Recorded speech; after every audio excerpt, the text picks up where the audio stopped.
Merci Franck, merci messieurs, madame aussi, de me permettre en effet de parler dans cette très belle institution qu'est l'Académie de chirurgie.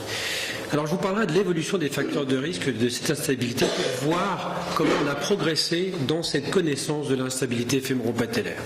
Et oui, cela va porter sur ce petit os, cette patte-là, qui est superficielle, qui est plaquée contre la trochlée, qui est le point de convergence musculo-ligamentaire, puisque un sésamoïde sert à transmettre des forces, mais qui, puisqu'il est superficiel, est exposé au traumatisme. Je rappelle que le syndrome ou les douleurs fémoro-patellaires sont le premier motif de consultation dans la pathologie du genou. Mais aujourd'hui, on va se cibler, en tous les cas dans mon propos, sur l'instabilité fémoro-patellaire qui caractérise un déplacement anormal de la patella pendant son trajet fémoro-patellaire. Alors, je me permets de faire un petit peu de rappel. La patella, ça va servir à permettre l'enroulement du tendon quadricipital. Ça va aussi servir à augmenter le bras de levée du mécanisme extenseur. Et ça va aussi adapter les contraintes sur le ligament patellaire. Si maintenant on regarde cette course patellaire, on va voir qu'il s'agit finalement d'un système mécanique complexe avec un appui fémoro-patellaire qui va être variable pendant toute la flexion-extension. La course irrégulière va être dans tous les plans. C'est pour ça que je vous ai mis ces petits diagrammes qui sont différents, puisque vous pouvez voir qu'elles ne s'appuient pas au même endroit, au même moment, pendant cette course fémoro-patellaire. Et il y aura aussi des changements de contraintes qui seront importants pendant tous les mouvements. Pourtant, on peut décrire, finalement, on peut résumer ça à deux types de facteurs. Les facteurs osseux et les facteurs des parties molles, musculo-tendineux et ligamentaires. Les facteurs osseux, si on les regarde comme ça, simplement de face et de profil, et là ce sera de face, tout est variable. Alors on voit bien que la position de l'appareil extenseur, avec rien que cette tuberosité tibiale antérieure que j'ai mis en TT1, va être très variable. C'est l'angle Q qu'on apprenait avant, mais c'est une simple modification de l'angulation, un valgus par rapport à un varus, va pouvoir la faire varier. Si maintenant on la regarde de profil, ça va être pareil, mais la hauteur de la patella va varier, la forme de la trochlée fémorale peut influencer les choses, et puis un récurvatum va peut-être gêner l'engagement de cette patella. Une torsion fémorotibiale, si on regarde le plan axial, va aussi quelque chose qui peut modifier tout cela. Alors, comment faire pour comprendre tout cela? Et puis, rappelons-nous qu'il n'y a pas que l'os, il y a aussi les facteurs musculaires et ligamentaires, et que là encore, tout n'est pas égal, ça se ressemble, mais pourtant, le vaste latéral est plus important en force que le vaste médial. Il existe souvent chez l'enfant des quadriceps courts ou des quadriceps rétractés, et les deux ailerons ou rétinaculum ont une différence de résistance. Le ligament fémoro-patellaire médial est moins résistant que le latéral. La conséquence de cette instabilité, si elle n'est pas traitée et si elle devient chronique, est qu'elle va être source de douleur, mais surtout d'une gêne dans la vie quotidienne et sociale, arrêt de travail, etc. Et puis qu'à force, ça va donner cette chondropathie, voire cette arthrose fémoro-patellaire dont certains de mes collègues vont vous parler. Je me suis permis de faire ce gros schéma pour rappeler un petit peu dans le temps ce qui s'est passé. Pourquoi? Parce qu'on va se promener dans le temps. On va d'abord commencer par cette première période où ces phénomènes fémoro-patellaires, d'instabilité fémoro-patellaire, vont être décrits radiographiquement. Et oui, et sur une seule radiographie, la radiographie de profil, Henri Dejour et Gilles Walsh de Lyon vont pouvoir décrire ce syndrome et vont même classer cette instabilité fémoro-patellaire. Ils vont évaluer la fréquence des facteurs d'instabilité pour retenir les plus fréquents et les plus importants, et ils vont proposer une analyse des anomalies radiologiques, et ils vont expliquer comme ça ces dysplasies. On va arriver à cette dysplasie de trochlée notamment. Ils vont isoler 4 facteurs principaux: la dysplasie de trochlée, une augmentation de la TAGT, distance entre la tuberosité tibiale antérieure et la trochlée, la hauteur patellaire et la bascule patellaire ou le tilt. Et ils vont définir des facteurs secondaires. Ces facteurs secondaires ne sont pas à proprement parler générateurs d'instabilité fémoro-patellaire, mais ils y participent. Alors ils vont définir ces signes, et ces signes sont les signes du croisement qui est presque toujours présent, puisque 96% reconnaissaient que c'est tout de même impressionnant, dans une dysplasie de cette trochlée, un double contour, comme vous le voyez, qui est un aplatissement en fait de la trochlée, et un éperon qui veut dire que c'est une inversion de courbure, ça veut dire qu'il n'y a plus de berge latérale. Ils vont ensuite utiliser un travail de Daniel Gouttalier et de Bernageau qui montrait qu'on peut avoir une augmentation de cette distance TAGT et que grâce au scanner, on pouvait la voir, qu'elle pouvait devenir de plus en plus intéressante et qu'il pouvait y avoir, au-delà d'une certaine limite, il proposait 20 mm, il pouvait y avoir probablement quelque chose qui favorisait cette luxation. Mais à l'époque, au début de ce scanner, quand ils décrivent leur technique, les conditions techniques du scanner ne sont pas merveilleuses. Caton et Deschamps, qui étaient de Lyon, ont décrit un index qui était intéressant puisqu'ils pouvaient aussi caractériser la hauteur patellaire et dire, lorsque cette patella est très haute, elle est au-dessus de la trochlée, elle aura du mal à s'engager dans cette trochlée et du mal à trouver son chemin, surtout s'il existe une dysplasie de celle-ci. Il énonçait un quatrième facteur qui était la bascule patellaire. Mais cette bascule patellaire, elle était mal vue sur les incidences de défilé fémoro-patellaire et elle était à la limite mieux vue encore une fois sur le profil, comme le notaient Maldag et Malghem, en disant qu'une ballonisation de la rotule voulait dire que cette rotule se tournait, était donc presque en subluxation ou était pas en position normale par rapport à ce qu'elle devait être. Et puis, ces facteurs secondaires, je n'y reviendrai pas, ils paraissaient assez nombreux, mais ils n'intervenaient que de façon accessoire.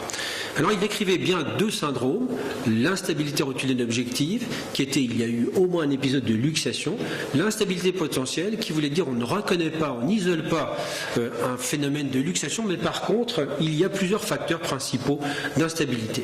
Et il mettait de côté le syndrome douloureux pur, qui est un syndrome de consultation fréquent, et enfin, il commençait à isoler l'arthrose fémoro-patellaire.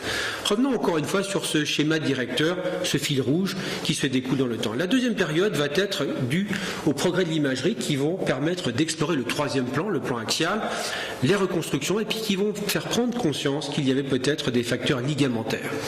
En effet, grâce à ces scanners à acquisition hélicoïdale multibarrette, qui sont devenus faciles d'accès puisqu'ils sont devenus très répandus, le côté hélicoïdal multibarrette permettait d'avoir des examens très rapides à faire, font qu'on a pu étudier ce troisième plan axial et qu'on a pu voir qu'en effet la rotule, comme vous le voyez en bas, n'était absolument pas à sa place et qu'il y avait ce qu'on appelle un tilt, donc un angle qu'on pouvait définir avec une valeur seuil qui a été définie à 20 degrés. Et cette bascule patellaire était donc bien, comme l'avait pressenti Henri de Jour et Gilles Vache, quelque chose d'important. Henri de Jour et Gilles Vache avaient noté qu'il existait, lorsqu'il y avait une dysplasie de trochlée, souvent des anomalies musculo-ligamentaires. Mais ils avaient dit qu'il est probable que c'est dû à une insuffisance de développement du vaste médial. Mais finalement, quand on avait une luxation, on se rendait compte qu'il y avait bien une rupture du ligament fémoro-patellaire médial. Et ça commençait à être rapporté dans la littérature, on se demandait pourquoi. Alors là, vous avez la photo de Philippe Boirenou, parce qu'on avait, lors du symposium en 2019 qui a été fait, on lui avait demandé de nous faire des planches anatomiques, et vous voyez ce brave genou qui est de face ici, puis ensuite vous voyez le MPFL, je l'appelle en anglais, ou c'est le ligament fémoro-patellaire médial en français, et qui, vous voyez, est petit. Et si maintenant je mets en face sur le même genou le ligament, ou le rétinaculum fémoro-patellaire latéral, de l'autre côté, vous voyez que le latéral est beaucoup plus gros, beaucoup plus développé et il est beaucoup mieux relié aux autres structures de la partie latérale du genou. Alors ce MPFL a été évidemment bien décrit par plusieurs auteurs et puis on s'est rendu compte que finalement, et c'était le travail de Fitian et Arendt, que c'était le premier frein patellaire médial et qu'il était important. Même si on ne le voyait pas sur la radio, c'était quelque chose qui avait son importance et on s'en est rendu compte lorsqu'on avait des luxations de cette instabilité patellaire qui est devenue ensuite une luxation épisodique. Lorsqu'on a une luxation, on a toujours un arrachement de ce MPFL. Ce qu'on a compris, c'est qu'il ne se réparait pas. S'il ne se réparait pas, eh bien, par exemple, même après, même s'il cicatrisait le genou, même si le patient n'allait pas trop mal, il allait avoir une instabilité rotulienne potentielle et Vincent Chastain vous le décrira avec des signes qui lui sont propres. Qu'en est-il du vaste médial dont parlait Henri de Jour? Ce vaste médial a été assez décevant puisqu'on n'arrive pas à bien l'isoler, on n'arrive pas à bien savoir ce qui se passe et finalement c'est le grand perdant de cette évolution des facteurs de risque. Maintenant, si on fait une luxation, qu'est-ce qui va se passer? Plus vous êtes jeune et plus vous allez avoir des chances de récidive. Et puis si vous avez fait une luxation, vous avez quand même 60 ou 70% des cas de récidive dans la première année. Et puis ensuite, si vous avez fait un épisode de luxation, vous avez un risque qui devient important. Et vous avez quand même 5 à 10% des jeunes de 20 ans qui ont des luxations bilatérales. C'est donc bien quelque chose qui existe et ces facteurs sont principalement osseux. En tous les cas, dans l'instabilité, c'est bien les facteurs osseux qui prédominent. Alors ce qu'avait trouvé De Jour, ça a été confirmé ensuite par la littérature. C'est-à-dire que la sémio-radiologique a été retrouvée par tous et a été vérifiée. Et donc, on peut rendre hommage à Henri De Jour et Gilles Vache, puisqu'ils ont décrit quelque chose qui a toujours été confirmé. L'imagerie axiale a permis de voir et d'affiner la première classification qu'avait faite Henri De Jour, en voyant bien, vous voyez cet aspect sur le cliché qui est sur votre gauche, cette bascule patellaire, et puis cette anomalie de présentation de la berge latérale trochléenne. Et puis ensuite, David De Jour a proposé cette classification qui rajoutait un stade, mais qui permettait de prendre la radio de profil qu'on avait utilisée au départ et de la coupler avec le scanner. C'est pour ça que je vous ai mis en vert ce que donne cette classification scanner couplée avec la classification radiographique. Alors ça vous donne ça, si maintenant, puisqu'ici vous avez que des radiographies de profil en haut, et là maintenant si je mets ces vues axiales, ces reconstructions axiales, vous avez l'impression qu'entre la B, la C et la D, il se passe quelque chose, mais c'est pas si évident que ça.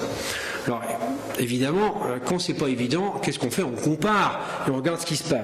Et ces 4 grades, est-ce qu'ils ont une bonne reproductibilité inter- et intra-observateur? Eh bien non, ils ne sont pas très reproductibles. La seule chose qui est bien reproductible, c'est la A versus les 3 autres. Pourquoi? Parce que la A, comme vous l'avez vu, si je reviens en arrière, la A, elle a des versants trochléens qui sont normaux au scanner. Elle a simplement une dysplasie fémorale proximale qui est trop courte. Ça veut dire que la trochlée n'est pas assez développée. Par contre, l'IRM, et ça c'était aussi un apport de cette évolution de l'imagerie, a montré une meilleure reproductibilité que le scanner et surtout une bien meilleure reproductibilité que la simple radiographie de profil qui sous-estime la vérité. La fréquence des autres facteurs principaux, eh bien, elle est différente de ce qu'on imaginait. Elle n'est pas aussi fréquente, vous voyez, la patella haute n'est pas aussi fréquente qu'on le croyait. Par contre, la position trop latérale de la patella est, elle, très fréquente. Et on pensait plutôt le contraire lorsqu'on a commencé cette étude. La patella alta, pardon, l'indice de Caton des champs reste exact et il reste utilisé et il est un très bon apport pour savoir ce que l'on doit faire dans l'indication chirurgicale. La latéralisation de la toisée tibiale antérieure, là aussi, le chiffre pathologique qui avait été donné de 20 mm reste tout à fait intéressant. Mais cette latéralisation, elle va justement être influencée par les facteurs secondaires. Mais c'est rarement un facteur de risque qui est isolé. La rotation, je vous ai mis en photo Mathieu Ellinger, qui est un deuxième collaborateur qui avait participé à ce symposium et qui avait bien étudié ce système-là. La rotation de la toisée tibiale est quelque chose d'important. Je pense que Vincent Chassin aussi vous en reparlera. Il n'y a pas de valeur seuil, mais on commence à comprendre qu'il y aura quelque chose à chercher de ce côté-là, là aussi. Donc c'est un facteur de risque que le symposium que nous avons fait en 2019 nous a permis de dire qu'il faut l'explorer.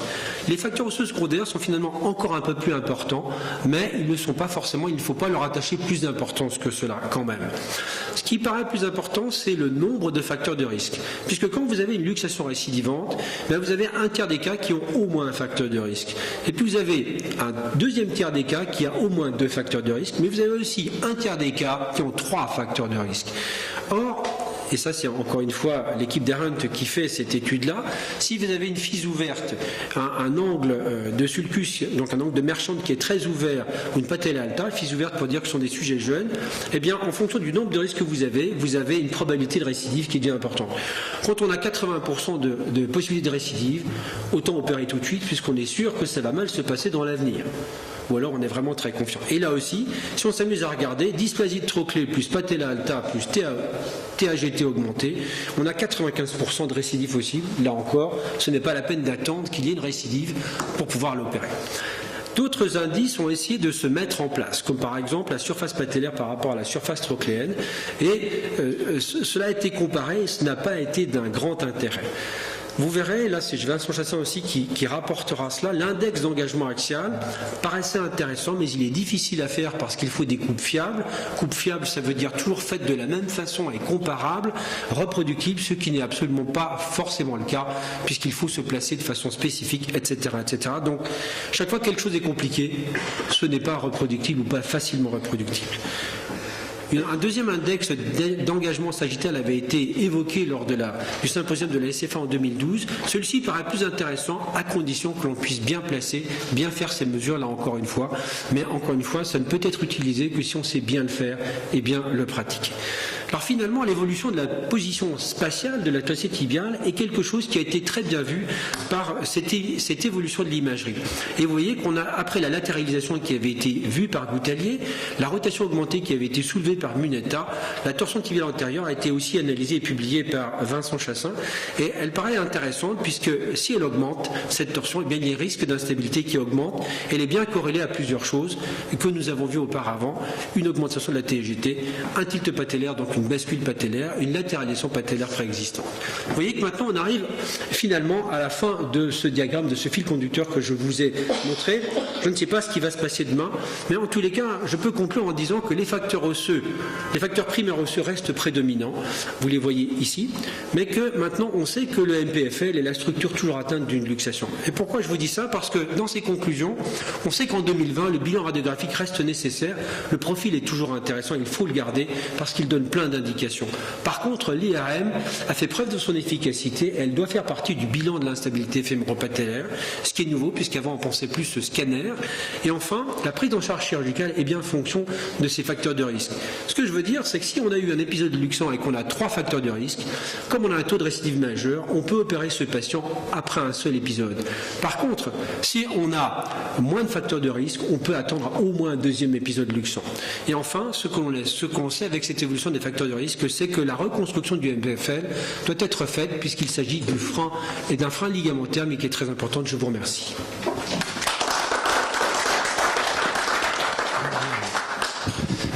Merci infiniment, mon cher Gilles, pour cette présentation très très claire et qui lève déjà un voile pudique sur ce mystère de la gourgandine de l'articulation du genou, l'articulation fémoro-patellaire. Ce qui permettra à nos collègues non chirurgiens orthopédistes de comprendre un petit peu les prémices un peu complexes de toute cette affaire. Est-ce qu'il y a des questions ou des interventions concernant cette belle communication de notre collègue et ami Gilles ?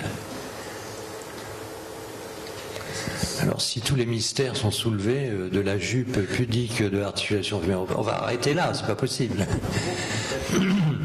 Ah, moi j'ai une question quand même. Je crois que le mot-clé c'est le MPFL finalement dans toute cette affaire qui... Enfin, tu es évidemment beaucoup plus jeune que moi, mais enfin c'était la personne oubliée finalement de cette articulation fémoro-patellaire pendant des années. Nous on ne connaissait pas ça. Ce qui était amusant, c'était de voir que lorsqu'on faisait des trochloplasties, transpositions de la tracée tibiale antérieure, très facilement on associait un geste sur des parties molles. Une plastie du vaste médial, une plastie du demi-tendineux, etc., etc. Et finalement, on s'est rendu compte au bout d'un moment qu'on avait simplement, on ne voyait pas sur les radiographies un problème musculaire ou ligamentaire, et que ça c'est l'IRM qui nous l'a donné après, ensuite, et qu'en utilisant l'IRM et les coupes axiales, on a pu voir qu'on avait oublié un facteur tout bêtement. Très bien, merci de cette réponse. Une deuxième question. L'aileron rotulien là-dedans, quel est son rôle? Parce que combien on en a coupé d'aileron rotulien aussi le rotulien externe peut être coupé, mais s'il y a eu luxation, c'est pas lui le responsable. C'est pas lui le responsable. Alors, il peut se rétracter. Il est rétracté quand il s'agit de luxation très ancienne ou de l'enfance. Dans ces cas-là, il est logique de le couper. Mais lorsque c'est une luxation épisodique, à mon avis, il n'est pas nécessaire d'y toucher, sauf si vraiment on est obligé de faire quelque chose d'autre. Mais par contre, il faut réparer le plan interne qui est abîmé. On répare systématiquement les croisants antérieurs et on ne réparait absolument pas les ligaments fémoro-patellaires médiaux. Et je pense que c'était un énorme oubli, simplement parce qu'on ne les voyait pas, donc on ne soupçonnait pas cette pathologie. Merci. Je vais reprendre de mon ancienne casquette d'anatomiste pour dire que les orthopédistes n'ont fait qu'oublier le rôle de ces éléments autour de la rotule, peut-être d'ailleurs au prix de la nomina parisensis, où finalement ces éléments se sont appelés le rétinaculum latéral et médial de la rotule ou de la patella, donc ça ne voulait pas dire grand-chose. Historiquement, les anatomistes les décrivaient comme des freins de la rotule. Et c'est ce rôle de frein qu'on a complètement négligé. Alors, est-ce bien un frein? Pardon ? Est-ce bien un frein, effectivement, sur le plan au moins physiologique? Ce qui est amusant, et c'est typique de la pathologie du genou, c'est qu'il faut parfois des petites choses, mais qui sont très utiles. Je pense au ligament antérolatéral, ce ligament, donc ce ligament fémoro-patellaire médial, qui sont des petites choses, pas très résistantes, mais qui, lorsqu'elles ne sont pas là, peuvent avoir des conséquences importantes. Merci. Merci Gilles. Bravo, merci.